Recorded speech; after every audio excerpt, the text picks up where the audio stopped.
Legendary baseball coach, certainly locally, man. His name has been around forever. He's done great things in the sport of baseball. And Jesse Braverman from Lasalle joins us here on Big Board Sports on 104.5 The Team ESPN Radio. Good morning, Coach. How are you? Hi, Roger. How are you? I'm good, Coach. Been a long time. How you been, all right? I'm fine, and first of all, I want to tell you how much I enjoyed your remarks at the New York State Baseball Hall of Fame on Sunday. It was great. You did a great job with that. Well, thanks, Coach. I appreciate that. That was one of those nights of a who in the house. So it was a lot of fun with a meet and greet, and I especially liked hanging out with John Sterling for a little while, the voice of the Yankees. So you have a book.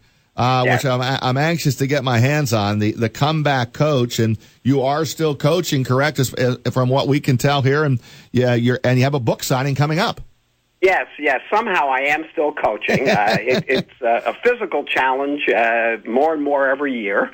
I tell people that, especially the boys, that I'll know it's time to retire when I have to hit my outfield fungos from the outfield. How many years, Coach, have you been doing this?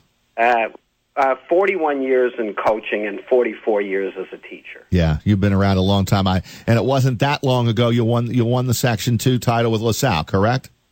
Yes, actually, I had such wonderful talent at LaSalle that we actually won it twice there. Yeah, you've had a remarkable career, remarkable run. The book that you have coming out that's available right now on Amazon.com and BarnesandNoble.com is The Comeback Coach. I'll let you take it from there. What kind of read is this for the readers and for those who follow the local baseball scene and who will buy this book? Well, we want to think, and I had a co-author who very talented writer. We want to think that it's an inspirational book. It's a feel-good story. It's more of a memoir, so it entails many things beyond baseball, although baseball is pretty, a big part of the story, but there's a lot else to it as well. There's a lot about teaching. There's a lot about coaching girls' sports, which I've actually coached half as many, just as many girls' teams as I have boys' teams, so there's a lot about that, and there's a lot about the people who have helped me in my life. I wanted to acknowledge those people, and that was that was the first reason I had for writing the book. The second reason I had was to be able to make a few observations about teaching and coaching with the help of a good writer, my co-author. And the last thing was to explain as dispassionately as I could why there needed to be a comeback in this story. And that is the title of the book, The Comeback Coach. We're joined by Jesse Braverman here on Big Board Sports and 104.5 The Team ESPN Radio. Coach, through all your years of teaching and coaching, I would imagine there's a great intersection of the two. What is the sport of baseball? What has it taught you about life? What do you feel like it gives you as a teaching tool to the next generations? Well, that's a multifaceted answer, of course. I mean, I would say, look, baseball, as we all know, is so difficult. I mean, there's probably no endeavor in life in which you can fail 70% of the time and be considered one of the greatest at it that ever lived. But that's how hard it is to hit a baseball. Baseball is a game of failure, so you have to, be able to persevere and overcome that and continue to work at it. It's a process. It doesn't happen overnight. So there's certainly that. But there's also the camaraderie that develops, when you play on a baseball team. And, of course, this would be true in any group activity. But, there's a certain thing about being a good teammate, being unselfish, that you can learn from baseball. We're talking with Jesse Braverman. If you follow the local baseball scene, you know the name extremely well. Jesse, how much will you get into what happened at Bethlehem and leaving Bethlehem and then obviously going to LaSalle where big things have happened to you, including the historic 27-game winning streak? How much do you get into any of that in this? Obviously, it is a comeback, and you were able to come back after what happened at Bethlehem. Right, and that's kind of where it comes into the story. I mean, if you have a story that has a comeback in it, obviously you have to have something to come back from. And so we do discuss it there's 12 chapters in the book, and it is covered in 2 of the 12 chapters. But even in those 2 chapters, those 2 chapters are not exclusively about it.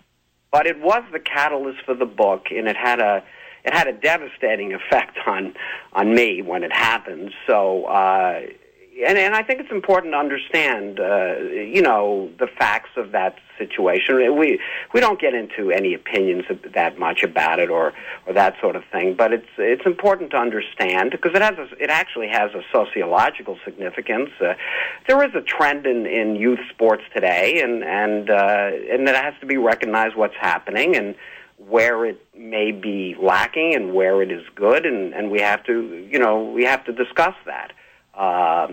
So it's covered in the story. It is covered in the story, but it's not the focus of the book. But it's obviously an important part of the book. Yeah, because you're right. You come back. What are you coming back from? And right. Without getting into great details, Jesse, what were some of the facts of what did happen with you at Bethlehem?